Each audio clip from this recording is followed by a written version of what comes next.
Isang mapagpalang araw sa inyong lahat sa Visayas at Mindanao, saan man kayo sulok ng mundo ay mag-ingat kayo palagi mga kabayan. Dito na naman tayo sa Pasay, Manila Bay Reclamation Project upang mag-update mga kabayan. No? Maganda ng panahon ngayon mga kabayan.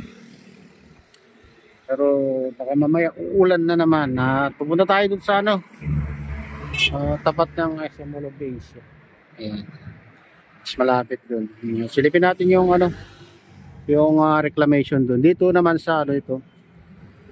Malapit lang sa Jokno Street mga kabayan.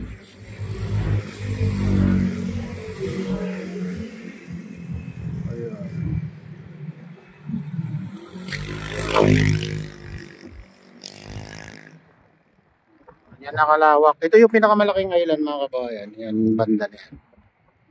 Hanggang dun sa malapit sa US Navy.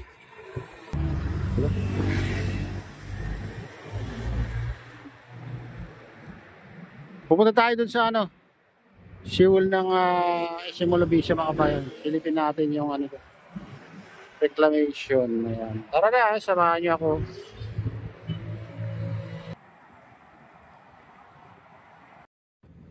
Ayan mga kabayan, dito na tayo sa siwol ng MOA o SM Molo Base mga kabayan. Ayan.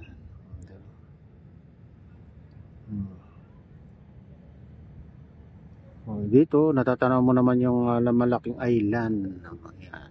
Yan ang pinakamalaking island mga kabayan.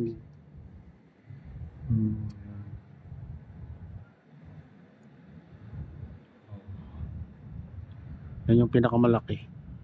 At dito naman sa tapat natin yung huling ginawa nilang island mga kabayan. Ito. Dito ayan. Yan ang may diyan.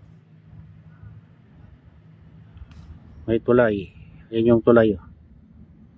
Silipin natin.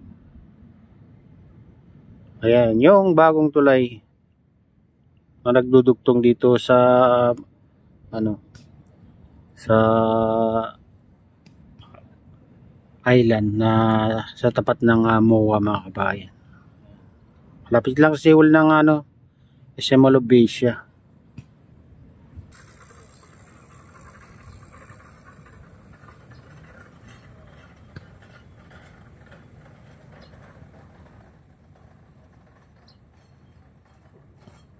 Ayan, yung parang disyerto sa lawak.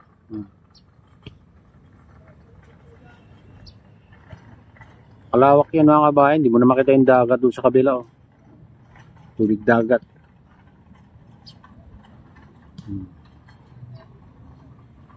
Ito yung tulay, bagong tulay.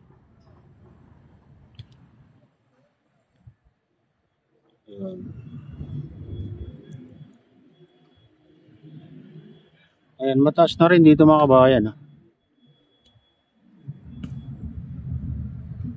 Ayan.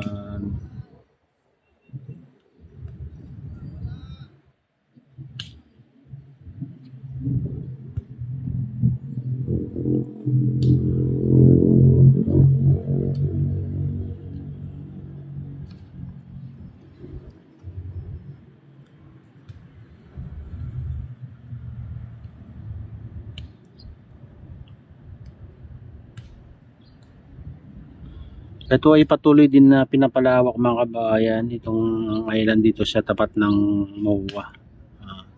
Hindi ko lang alam kung ilang kabuuan ito.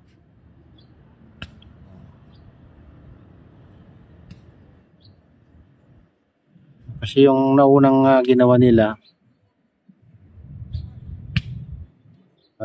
yung pinakamalaki ay 360 hectares daw, yung pangalawa 285 yata mga kabayan, yung pangatlo naman ay 115 hectares yata yun. Yung tatayon ng mga kabayan, yung tawag doon yung Manila Solar Gold Sock. Ayan.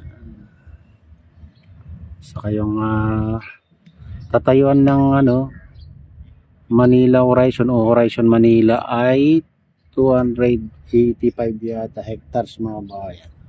Ito yung nasa tapat natin na hindi ko alam kung ilan hectares to pag natapos. Kasi tuloy-tuloy ang pagpapalawak dito. Sa kapag tatambak dyan sa gitna, pagpapataas mga kabayan. Makita nyo dito banda, taas na dyan. Yun, pumuputi na yan, buhangin yan mga kabayan, natuyo na kasi yan.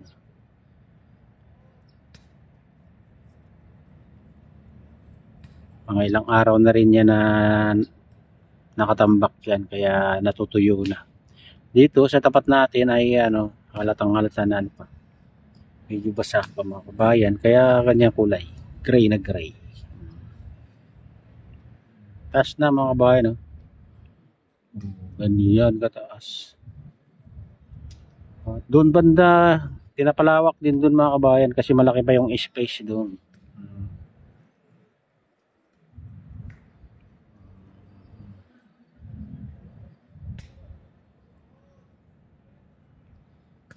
Ayun. Yan yung dulo, yung malapit sa barko na may crane mga kabayan. Ayan, sa mga building, malapit sa building na yan.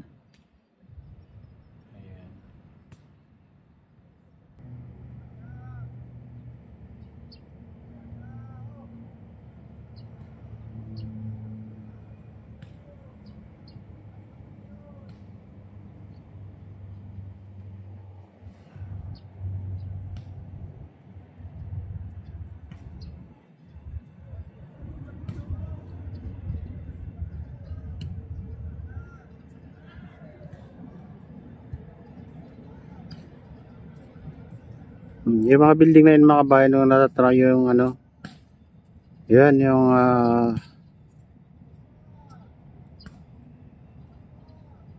tapat ng yun mga kabayan, tapat ng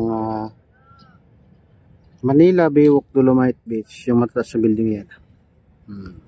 Lapit lang. Meron layo mga kabayan, malayo dito.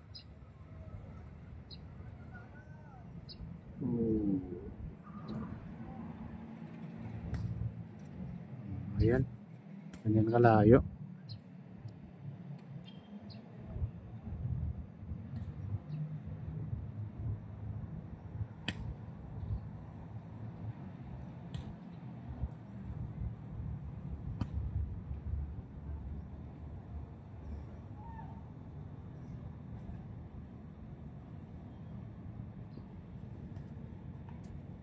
Ang ganda ng mga kabayan pag hindi mapag, ganda ng kalangitan. Ganda ng kulay ng video pag nagbublo.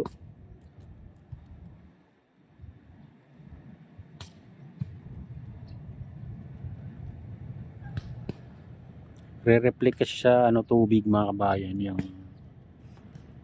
kulay ng kalangitan.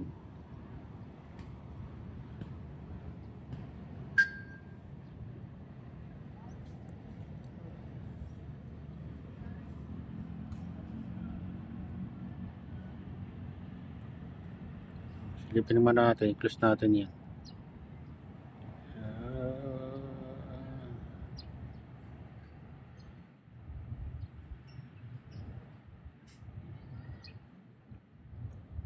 Ayan.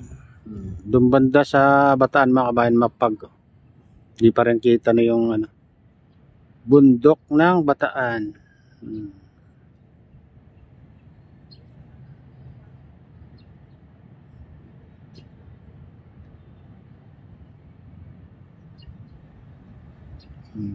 Ganyan kalayo mga kabayan natin. Ayan mga kabayan, dito na yung latest update dito sa Pasay Manila Bay Reclamation Project. At shoutout nga pala sa lahat ng OFW, mga immigrants sa ibang bansa. Shoutout sa inyong lahat. Shoutout din sa lahat ng vloggers. Shoutout din sa lahat ng sumusuporta sa aking YouTube channel, yung walang sawang sumusuporta. Ayan, mega loud shoutout sa inyong lahat na nailaking ligtas sa araw-araw habang tinatak nyo ang magandang buhay. Yan, shoutout din kay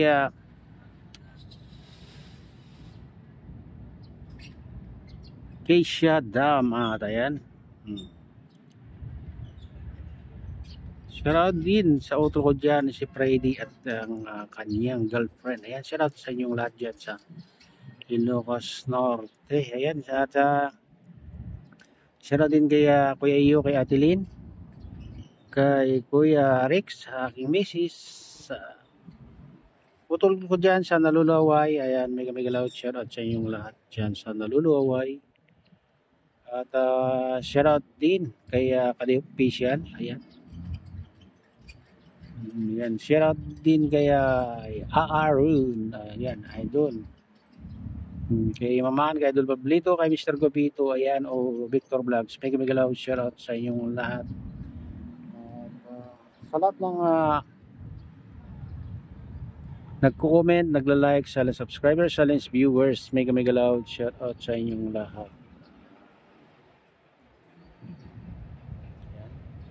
At pagpalain na ng Diyos at ingat kayo palagi. God bless you all.